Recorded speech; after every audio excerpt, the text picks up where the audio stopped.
더불어 최근의 해외 연구 결과를 보면 혹시 지나간 코로나19 유행이 지역사회의 집단 면역을 형성하지 않았을까 하는 물음은 희망사항에 불과한 것으로 판단이 됩니다.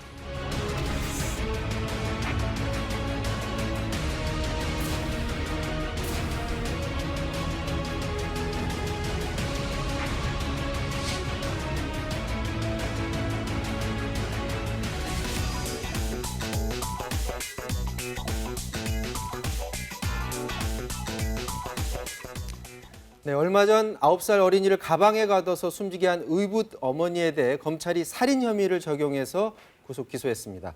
어떻게 된 일인지 김성환 시사평론가, 임방글 변호사와 함께 알아봅니다. 안녕하십니까? 안녕하세요. 네, 안녕하세요. 자, 먼저 아동학대 치사 혐의, 원래 당초 이거 아니었나요? 네, 경찰은 이제 아동학대 치사 혐의로 검찰에 송치를 했죠. 네. 네, 검찰에서 더 수사를 해본 끝에 네. 말씀하신 살인 그 외에 이제 상습 아동학대와 그리고 상해 특수상해 혐의로 이제 구속 기소를 했습니다. 아동학대 치사에서 살인으로 이렇게 바뀐 데에 있어서는요. 애초에 이제 경찰에서는 살인의 고의가 있다고 볼 만큼 아직 증거를 못 찾았다라는 거였는데요. 검찰에서는 조사를 해보니까 수사를 해보니까 이런 상황이라면은 사망할 수도 있다. 사망의 위험이나 가능성을 예견했는데 용인했다라는 거예요. 죽어도 상관없어라는 뜻이죠. 그렇게 판단한 데에는 이제 범행 전부터 후까지의 그 상황을 객관적인 상황을 봤을 텐데요.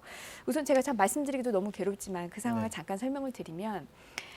우선 아이를 이제 여행 가방 안에 넣었잖아요. 아이가 호흡곤란을 호소합니다. 네. 숨쉬기 힘들다라고 했는데 오히려 가방에 올라가서 뛰고 가방 안에 헤어드라이어로 바람을 넣었어요. 이거는 누가 판단해도 굉장히 위험한 상황이라는 걸 알 수 있었을 거고요. 또 이후에 아이의 울음소리나 움직임이 확 줄어든 상태입니다. 그러면 아이가 위험한 상황이다라는 걸 인지할 수 있었을 텐데도 그런데도 아이를 40분간 방치합니다. 이런 객관적인 상황에 따라서 이 사람은 사망을 예견하고도 그냥 용인했다라고 본 게 검찰의 판단입니다. 그러니까 그런 행동이 숨질 가능성이 있다라는 걸 인지했음에도 불구하고 계속 그런 행동을 했다라고 그렇죠. 보는 거군요.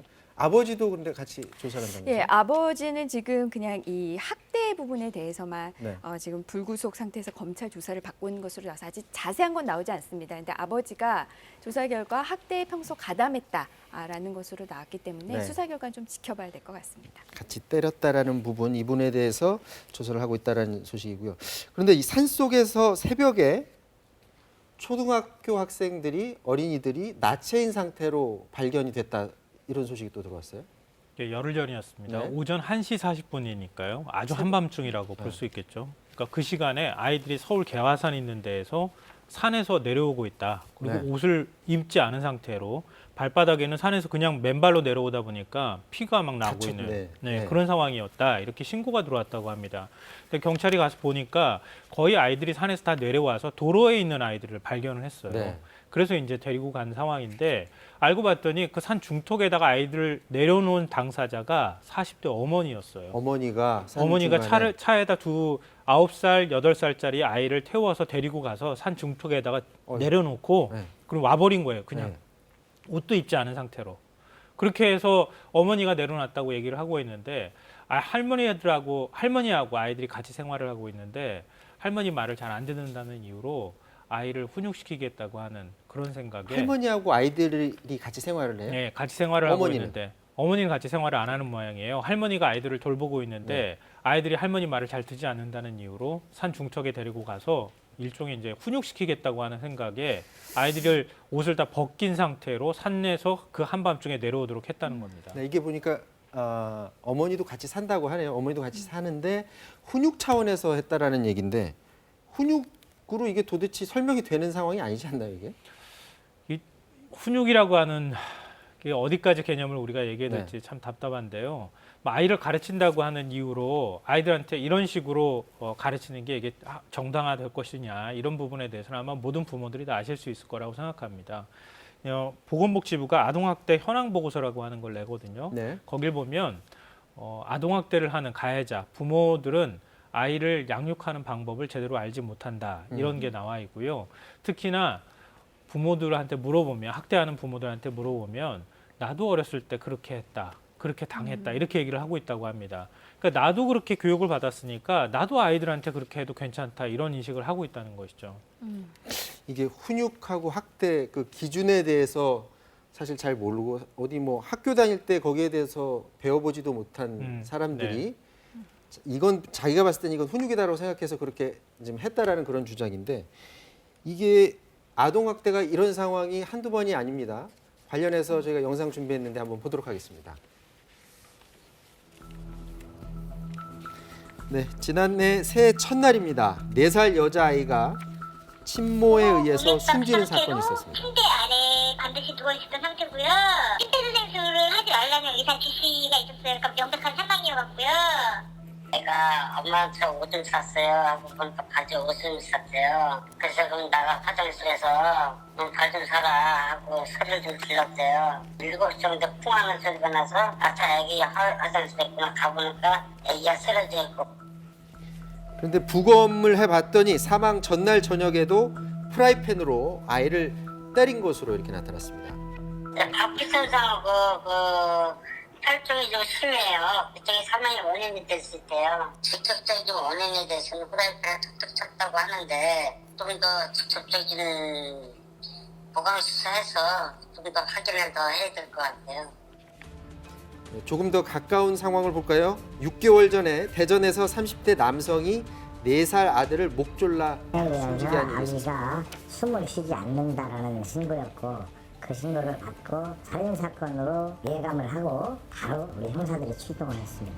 아버지는 술이 좀 취한 상태로 피해자들을 모두 죽이고 자기도 극단적인 선택을 하겠다라는 마음으로 범행을 저질렀는데 자, 앞선 사례, 지금 보여준 영상 말고 앞선 사례는 계모나 뭐 이런 상황이었는데 실제로 아동학대는 친부모들이 그렇게 많이 한다면서요? 이제 그런 통계가 나옵니다. 뭐 2018년도 아동학대 가해 부모를 조사했더니 네. 95.6%가 친부모고 의붓 아버지나 어머니는 뭐 4.1%다 뭐 이런 조사도 나오는데요. 근데 저 그래프만 보고 네. 친부모들이 더 심하다, 더 심한 학대를 한다 이렇게 해석하기는 좀 무리가 있을 것 같습니다. 왜냐하면 친부모 수가 많기 때문에. 훨씬 많기 때문에 다만 이제 그렇죠. 저 그래프는 친부모라고 해서 아이를 학대하지 않는다 이것은 아니다. 네. 그냥 그 정도로 해석이 될 것 같고요.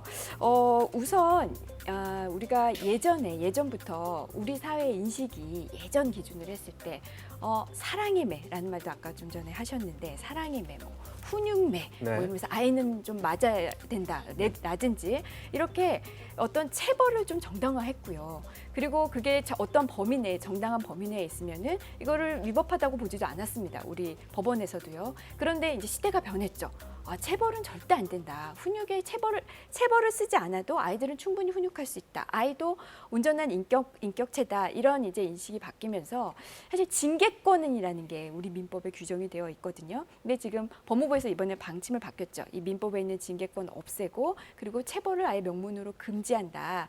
이렇게 뭔가 이 아이들의 훈육 방법, 아이들을 대하는 그 가치관이 이제 좀 많이 확 바뀌었다. 이렇게 좀 볼 수 있을 것 같습니다.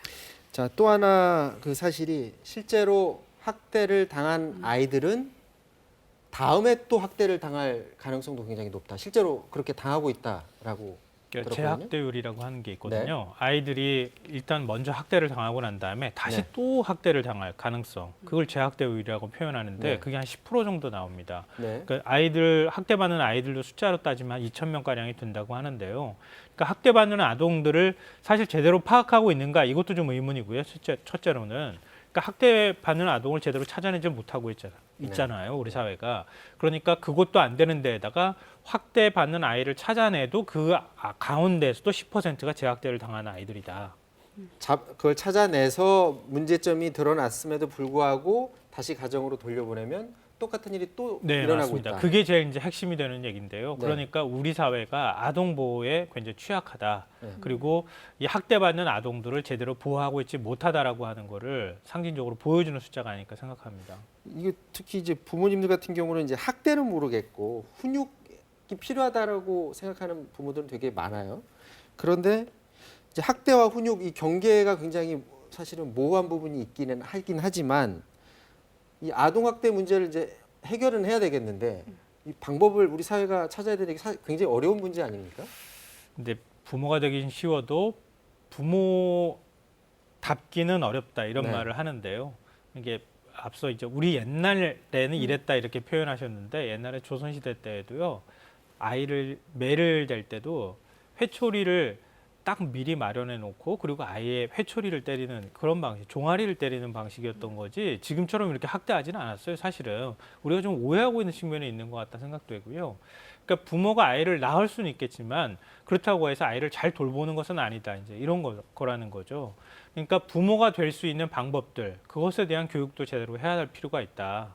그러니까 예를 들면 출생 신고를 할 때 아이는 앞으로 어떻게 키우셔야 합니다라고 교육을 좀 받는다든가 아니면 사회적으로 아이를 좀 돌볼 수 있는 뭔가 교육을 좀 마련해서 자주 좀 교육할 수 있는 방법들을 찾아볼 필요가 있다 이렇게 얘기를 합니다.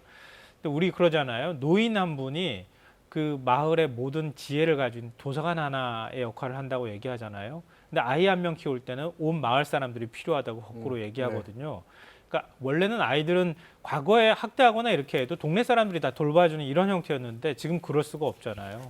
그러니까 아이들이 좀 더 학대에 노출이 돼도 사회가 보호해줘야 하는데 그 보호 장치가 제대로 만들어지지 않은 측면이 있다. 그리고 부모가 되는 연습도 우리가 좀 많이 할 필요가 있다 이렇게 근데 이제 생각합니다. 이게 밖으로 드러나면 어떻게 주변 사람들이 어떻게 해보겠는데 가정 안에서 이루어지는 일은 사실은 부모님들이 잘할 수밖에 없는데 그걸 찾아내는 것도 굉장히 어려운 일 같고요. 자, 이게 전문가들 말은 주변에서 아동 학대가 발견이 됐을 때 이때만이라도 잘 조치를 하자라는 그런 말을 합니다.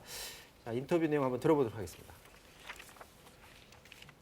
멍이 있다든지 계절에 맞지 않는 옷을 입었다든지 아니면 뭐 이 여러 가지로 청결하지 않다든지 지각이나 결석을 반복한다든지 이런 여러 가지 사건을 보면 충분히 확인할 수 있는데 남의 가정 일이라서 관심을 갖지 않기 때문입니다. 아동학대를 의심이 되면 아동학대가 본인이 판단하실 필요 없습니다. 의심이 된다면 112로 신고하시면 되고요. 아동학대인지 여부는 경찰과 아동보호 전문기관이 직접 판단하게 될 것입니다. 네. 주저 말고 신고해달라 이런 당부인 것 같고요.